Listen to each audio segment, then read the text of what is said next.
Hi, hello, I'm Sam Harrison. I read, review and discuss fantasy and science fiction books, and today we're here to talk about Friday stuff. So every single Friday I sit down with you and I tell you what I have read this week, what I'm reading next week, and then kind of everything else around the channel and video games, comics, all that sort of stuff. So let's talk very briefly. And I have a really exciting surprise for you, which I'll talk to you guys about later, which is this box I received from YouTube.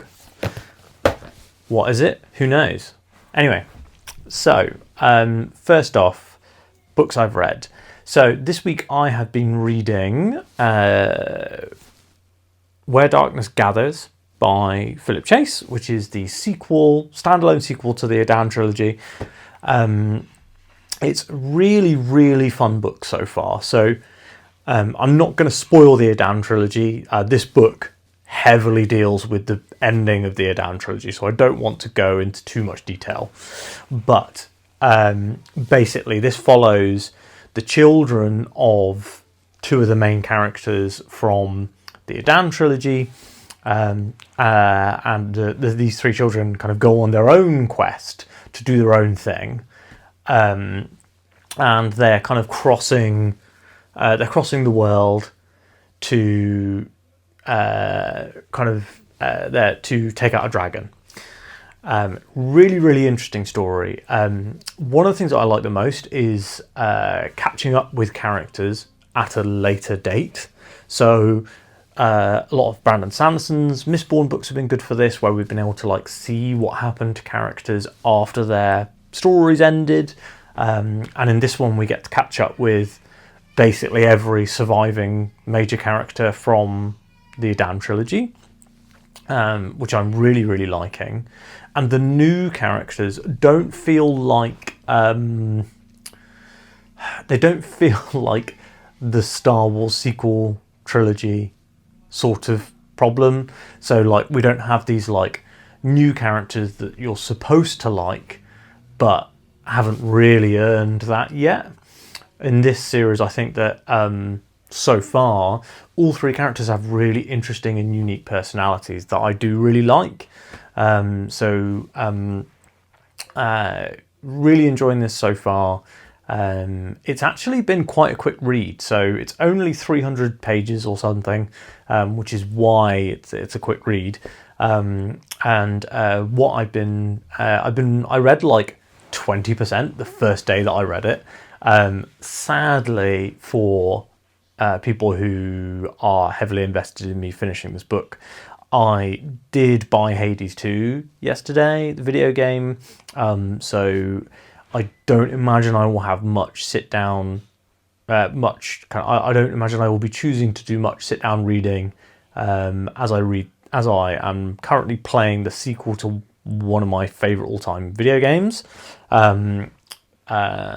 But yeah, I've got I will definitely finish Where Darkness Gathers before the end of September. That's my goal. So for those of you who are not aware, every September I do Self-Pub September, where I only read self-published books, and this month I selected 5 to read. So it was Time Marked Warlock, Shield of the Mothership, Death Tax, Where Darkness Gathers, and then the 5th one was Dungeon Crawler Carl Book 5, which I think is The Butcher's Masquerade. I could be wrong. I might have even already read that. So, Dungeon Crawler Carl Book 5. I don't know if I will get to Dungeon Crawler Carl Book 5. The audio for Death Tax, I have about 2 hours left, and I have multiple hours worth of runs over the weekend. So I would imagine I will finish Death Tax should probably finish it tomorrow, actually, so Saturday. Then, because I'll have I think my long run this weekend is 90 minutes. Yeah, 90 minutes, maybe longer actually. Anyway, so I'll probably finish that this weekend, and then Dungeon Crawler Carl, I think I'm actually going to not start that right away. Well, I mean, I might do, because I might need it for the next run. Yeah, so for those of you who are unaware, I will be reading Malazan Book of the Fallen in October. So not the whole series, just book 1, Gardens of the Moon, is in October. And I'm probably going to start that directly after reading Where Darkness Gathers. Of course, this does depend heavily on Where Darkness Gathers itself. Like, if I finish that and I'm like, oh, I kind of want to shift genres before I read Gardens of the Moon, I have got some interesting horror books planned for October. So, yeah, in October, I'm pretty much planning to read... do you know what? We'll talk about that another time, because I want to talk about spooky TBR stuff, and that'll probably be a video next week. But yeah, so if you have read the Adan trilogy, sadly, you're the only people that I can recommend Where Darkness Gathers to, but I do really want to recommend it so far. Like I said, I'm halfway through. There's been some really great character interactions so far between the kind of new cast and the old cast, and I'm really enjoying the new cast as well. I think that Phillips really managed to nail that kind of next generation of characters vibe.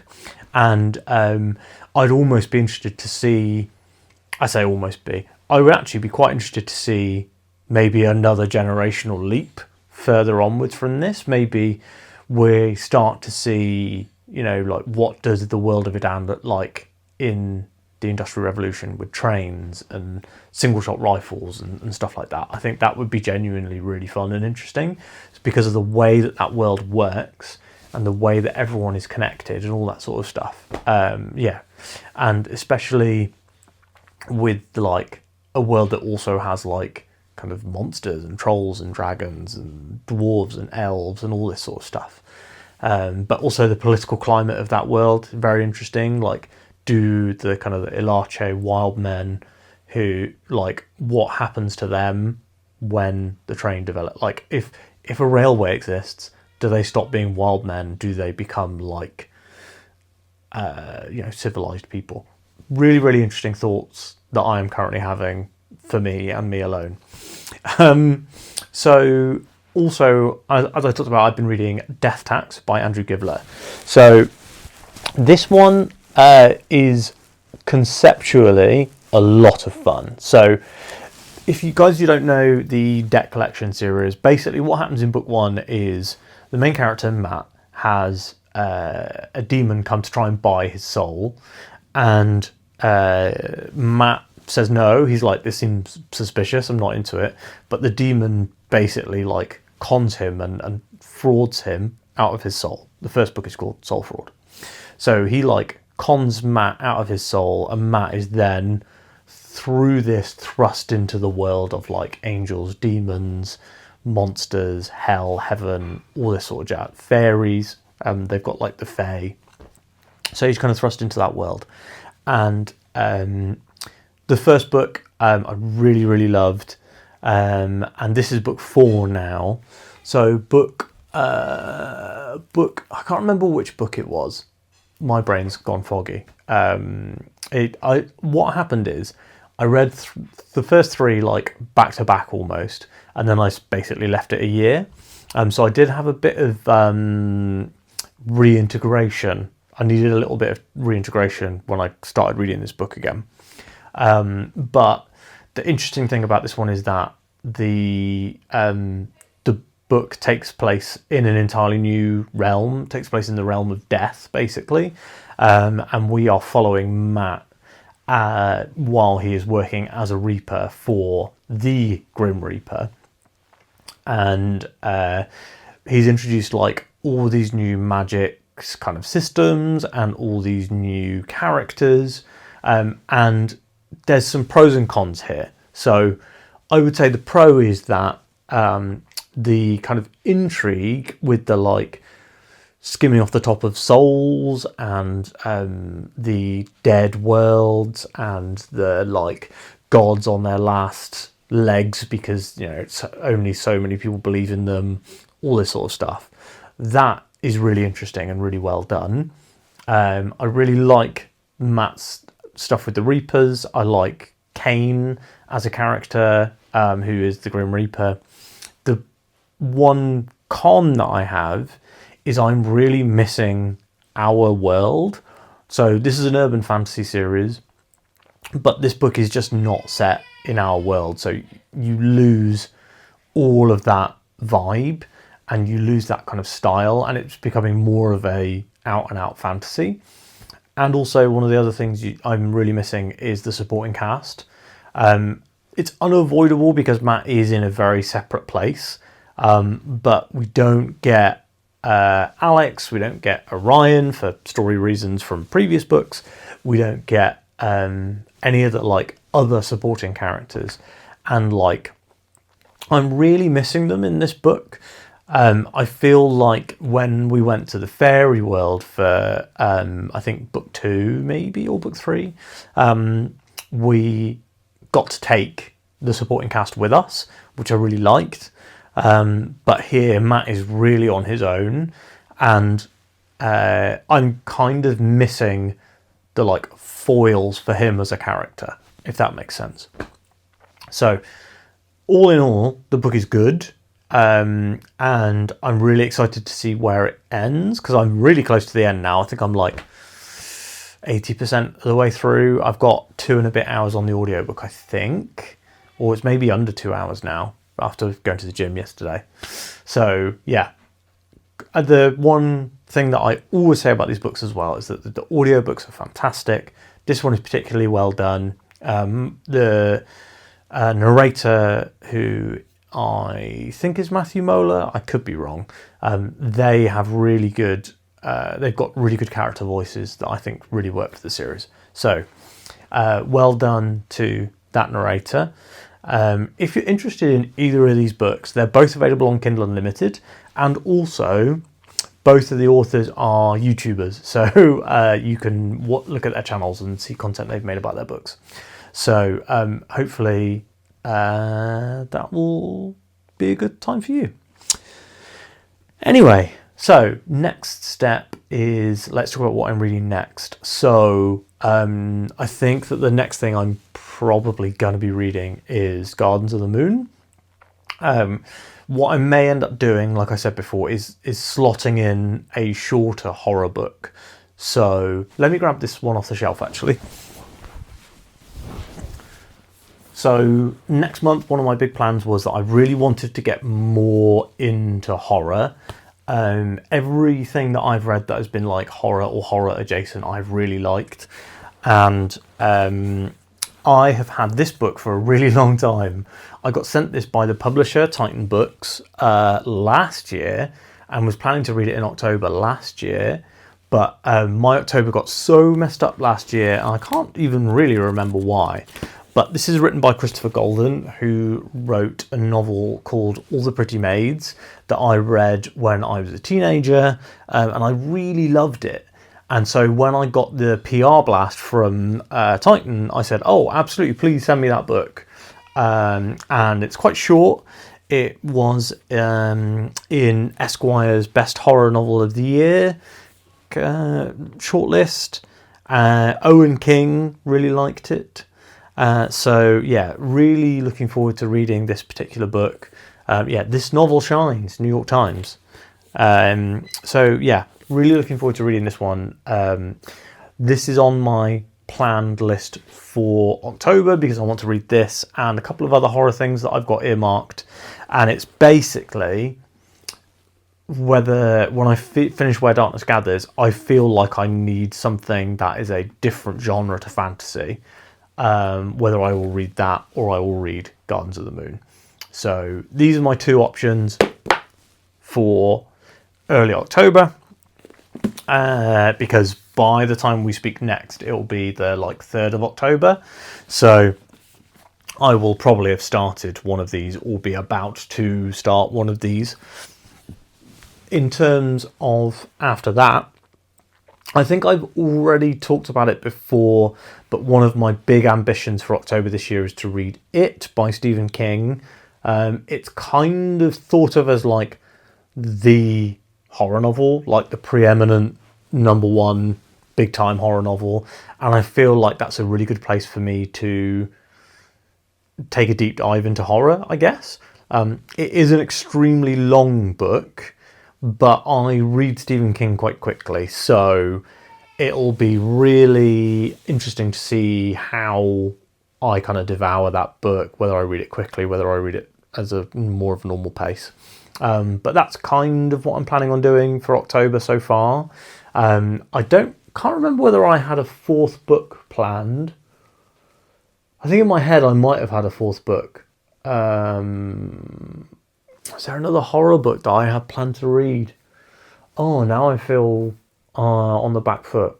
Well, whether there is or isn't, I do also have Justin Lee Anderson's books. I have all 3 of the currently released Eden Saga books, and I would like to read The Bitter Crown.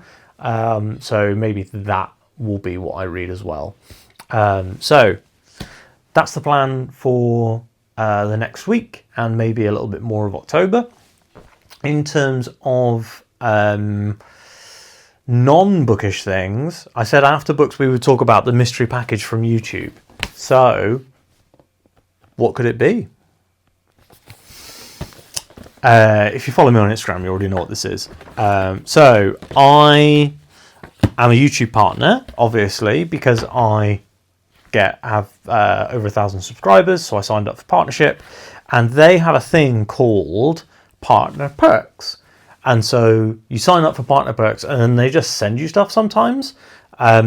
So what I got sent was here we go. It says to tag them in the video. I got sent a limited edition YouTube branded clapperboard. So I actually did plan on using it for this specific video, because I was like, oh, I'll do a clap at the beginning, but then I was like, oh, it ruins the surprise that I talked to you guys. So pretty cool. It also comes with a YouTube branded pen, but it's like magnetic as well, which is pretty cool. Yeah, really chuffed with this, to be honest. I think that I will probably be using this to decorate my home office. Maybe when we move house and we get a home office finally sorted, I'll put this up as a little decoration.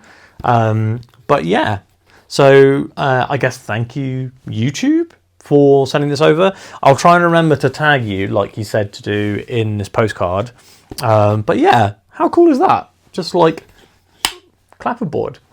I think that I will genuinely start to make use of this, especially if I start doing more vlog style content. That is something that I would really like to do.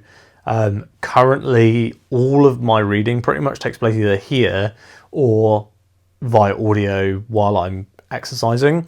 So there's kind of less opportunity to take those vlog style videos, but eventually that is kind of where I want to go. So maybe when we move house, I will be doing a lot more, moving around, doing stuff, that sort of thing. But yeah, so next week, videos are going to be #1, the review for Death Tax, hopefully. If I don't finish Death Tax, then you guys are going to see a review that I've recorded that I was going to hold until Self-Pub September was over, which is Northern Lights. So I finished Northern Lights, I've reviewed Northern Lights, I've shot and filmed the video, and it's just been sitting ready for October for the Self-Pub month to end. So if I finish Death Tax, then you'll get that on Monday. Otherwise, it will be Northern Lights, and then Death Tax will be the following Monday. In terms of the schedule, the next 3 reviews are going to be, like I said, Death Tax, Northern Lights, and Where Darkness Gathers. Then next Wednesday's video, which is kind of like the unstructured video, I guess, I will probably be going through October reading plans. So I'll do like I think I'm probably going to collect like a bunch of books I'm interested in reading in October, and then present them all at once, and then maybe you guys in the comments can say which ones you're most interested in seeing me read. So yeah, I feel like that's it. We've done it. We've chatted. We've Friday'd. Let me know what you guys are reading this weekend. I would love to find out, especially if you're reading anything that I'm reading or that I have read or will read. It'd be cool to chat about those books in the comments. Thanks so much for watching. If you've liked this video, please like it to tell YouTube that that is the status of your feelings. And if you haven't subscribed to the channel, but you've watched this entire 20-minute video, then my gosh, thank you. But you could just subscribe. That would probably be an easier way to get these videos into your inbox. So click that subscribe button, click that like button, drop down in the comments, and then I will see you on Monday. Have a lovely weekend.